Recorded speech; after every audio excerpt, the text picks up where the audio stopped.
So it turns out that President Trump has still not conceded the 2020 election. Yes, he did another interview earlier this week where he said, and I quote, "We have still not conceded this election." Now look, guys, you know how I feel about 2020. You know that I voted for President Trump in 2020. You know that I have done podcasts and media hits and still continue to say that there was some funny business that went on with the election. There was a lot of stuff that we saw with our own two eyes in terms of votes being sort of like magically switched in a lot of these dim machine run cities.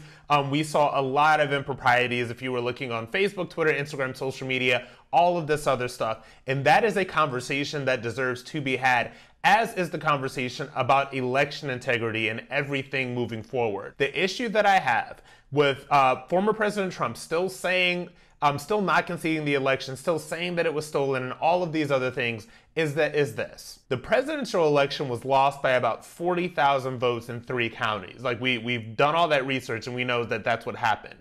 Now, the improprieties, I believe, that happened during the election were not enough to flip the whole thing. Now, do I believe that a Republican will ever win the popular vote again? Absolutely not, because mind you, we've got New York and California. And New York and California will never, ever, ever, ever, ever go red. It will just never happen. So Democrats will always win the popular vote. But in terms of the overall vote, I think that there's a lot of things about that election that people are not paying attention to. There are a lot of people aren't paying attention to the fact that Republicans lost the white vote, which is one of the reasons why they lost in these 3 crucial counties. And so there is a lot of stuff going on there. And I think that President Trump, he needs to start looking forward to taking back the House in 2022. He needs to start looking forward to how we can take back the White House in 2024, either with him or with Governor Ron DeSantis, who's my personal choice. I think that we really need to start forward thinking. And I honestly think